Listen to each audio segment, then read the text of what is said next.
you could have just showed a letter that you have family, and you had to sign that you will never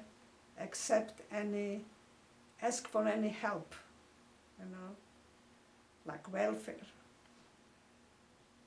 So we waited, and we got the papers. We should go to Munich to a consulate, and we went through they ask you, oh, you are not communist, this, that, and everything was fine, and we didn't see any progress.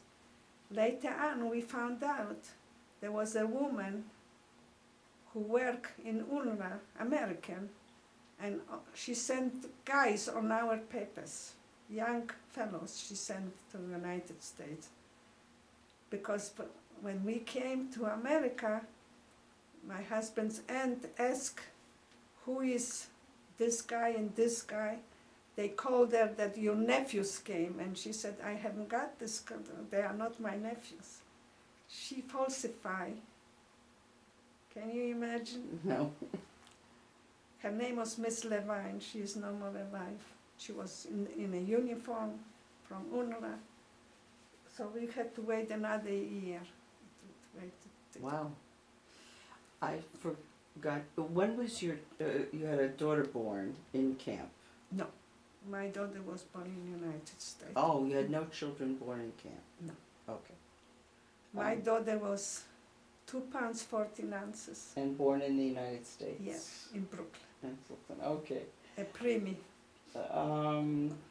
So when did you actually arrive in the United States? Last day of Passover, it was the 29th of April of 48. Okay, and where did you go? Who picked you up, and where did you go? We came to Manhattan, 86th Pier, and my first greeting was I stepped in a dog study. Oy vey. People say, this is a good luck. And they took us on the buses, on a bus, and we went to Hotel Marseille. It was on 110th Street and Broadway. And the first thing, they gave us food, and they said, if you want some clothing, go in the basement and pick up some clothing. And my husband said, if I'm gonna get a charity, I'm going back to Germany. He was such a proud man. And we were there a couple days, and the Joint, we came to Joint, and they got for us a furnished apartment. I think they paid the first month rent. I don't remember exactly. We had one room in Williamsburg. In the room, there was a Hungarian couple. She was much younger than her husband. And he was working from early morning to very late night. He was, I think, in the garment section. And she only said, be careful, don't bring anything trifle to the house. And I was sick. I slept practically a whole day, whole night. And one day she came and she said, my brother was a GI, and they're building now in Levittown houses for the GIs. He lives in South 8th Street in Williamsburg, and he wants to sell you the apartment. So he took $150, I think. We had 2 beds with 2 spotted mattresses. And the kitchen table was somehow repainted with gray paint and 2 chairs. The frigidaire went right away.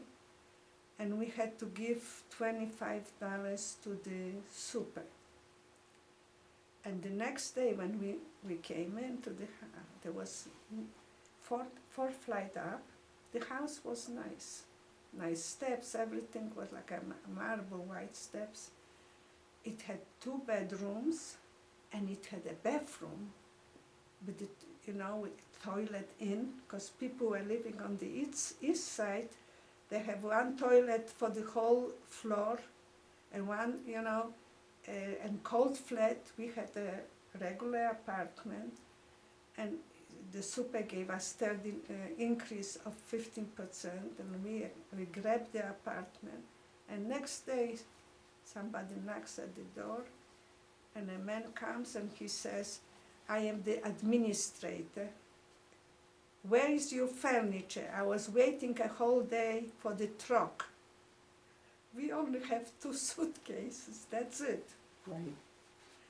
And you have no right to stay in this apartment." So my husband said, "Look, I was rented by the super. I paid him the increase." So he said, "You know what? If you don't want to go, you go out and I'll repaint it for you." So we knew this is a trick.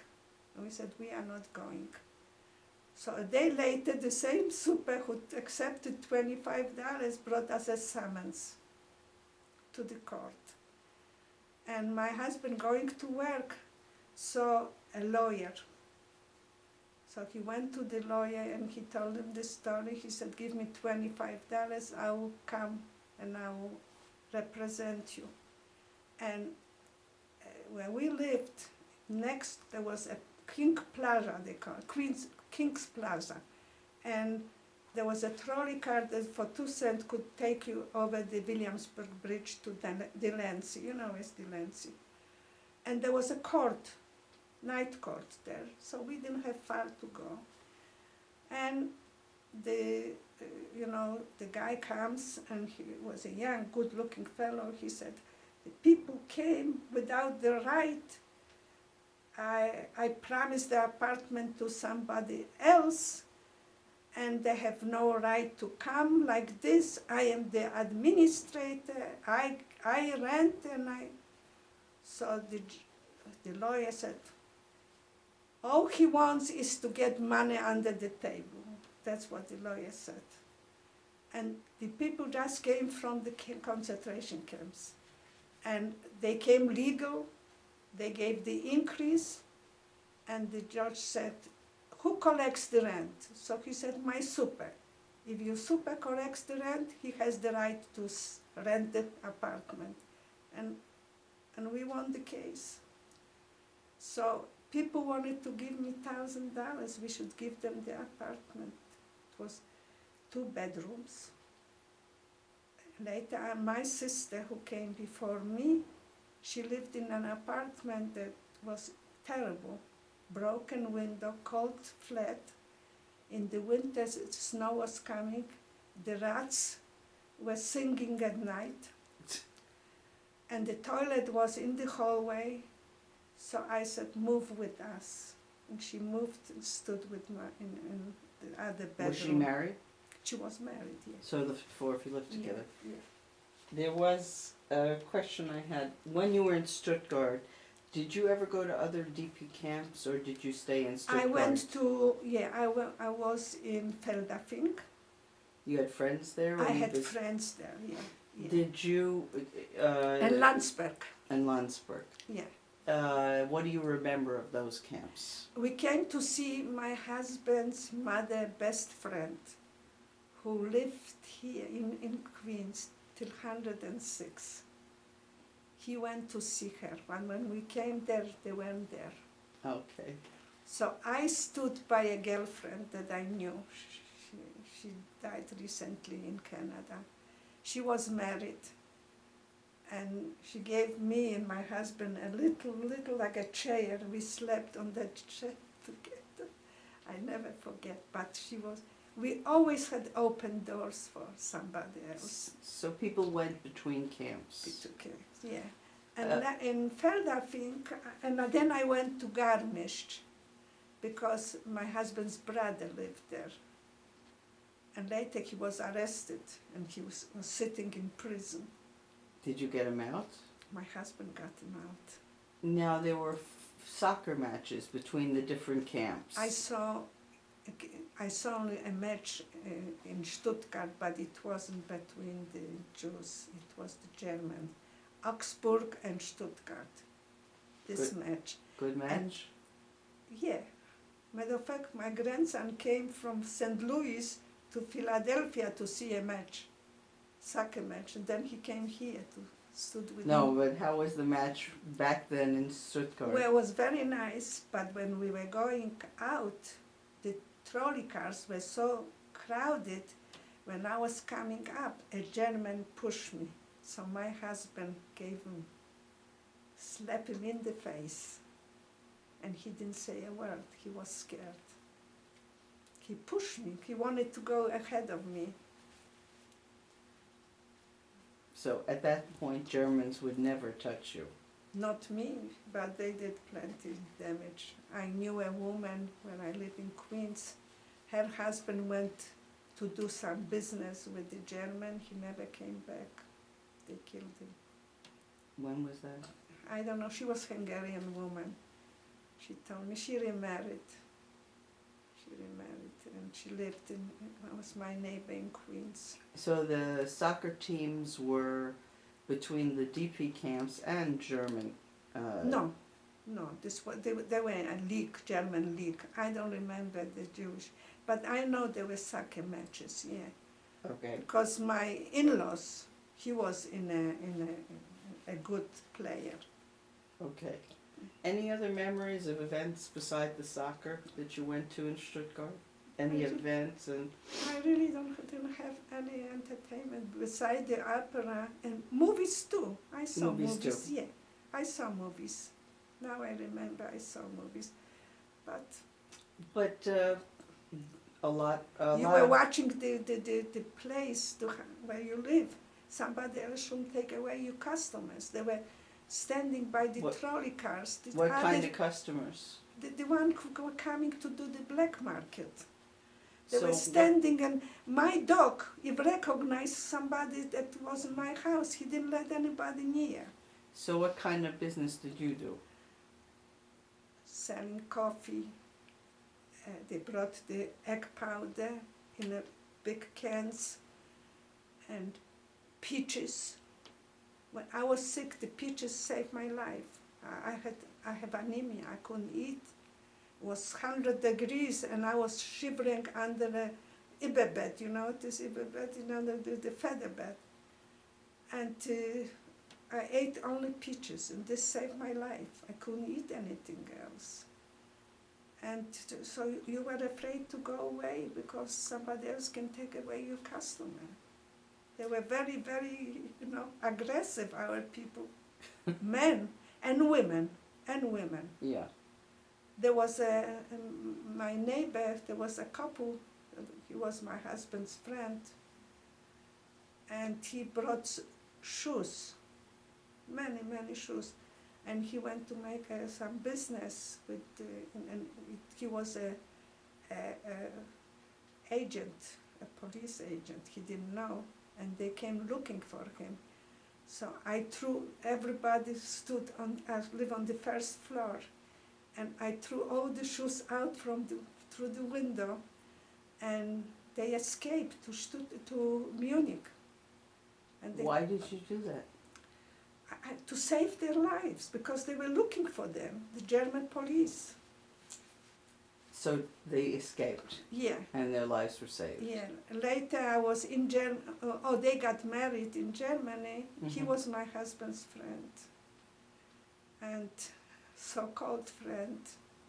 So that means they got by the police in the camp. They were coming looking for them. Right.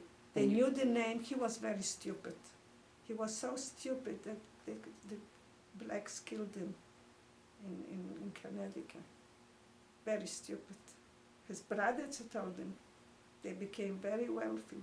They were building homes, 3 brothers. One had a movie in Bruxelles. That's where they got married, the couple, and I was, my husband, the interferers. And so they built houses that Jack Parr wanted to buy a house in Stamford. And he bought a house in a bad neighborhood.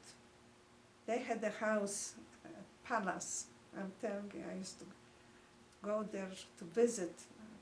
I lived in an apartment. This was like you see in the movie. So he bought houses in that neighborhood, and they called him that he should come collect the rent, and they beat him to death. They had a very bad luck. The son went to Bermuda with a friend because he graduated high school, was accepted to Penn State, and they took those motorbikes, you know, over there you go on the different side of the street, and he was killed. And the daughter, who I took care of, went on a date, and that time you didn't wear any belt, and the guy wanted to start a cigarette and stopped suddenly, and she hit the dashboard and cut her vocal cords. So the whole family was with the money, with the millions. She alive? She has Alzheimer's already. I heard that she's half a year by the daughter. She had 5 children. She has 3 children, 2 children in Germany, the 2 boys. Then she had a daughter here. And then she was very sick. Nobody knew what was wrong with her. She had twins, a boy and a girl. It was international family. They had a Mexican, I think a Mexican, somebody. So this is the wait, now, so I don't get lost, this was the couple that you helped escape from the Yes. police from Stuttgart. Yes, I was yes. beginning to get a little lost. Yes, and then my husband found out that he did something crooked to him too. It was German, he wanted to sell Mercedes. So my husband, it was his partner, he said, Leo, go take a look at the Mercedes, come tell me back what's going on. He figured he can sell it to a major or somebody from the American army. So he come back, nothing. Then my husband walks someplace, he sees his brother driving a Mercedes. Well, he said, what kind of a friend are you? How can I trust you? I took you with your whole family in my apartment. His father was arrived too. He died later from TB. And the 3 brothers, everybody, and the new wife. His first wife didn't want to go to him back. In Radom, they got married, and she didn't want to come back after the war to him. So he married his... Some people are like that. Yeah. Well, he was idiot. He was an idiot, I'm telling you. Okay. His own brother. Let me ask you something. Was there also a butcher somewhere in Oh yeah, in Stuttgart, yeah, there were 2 butchers. In town or in the camp? In the camp, they were doing the business. Next This was building. illegal. Illegal. Everything was. Nothing. My husband used to make teeth illegal. So it was only illegal from the German point of view. Yeah. No, I don't know. I didn't know German laws, but it's illegal. They had in the basement, they were, they were doing the business. They were doing the koshering. Kosher, yeah. So everybody had a business in their own house. Yeah. All I had kind- cans of food, coffee, and what my husband used to sell. They brought diamonds. That's yours?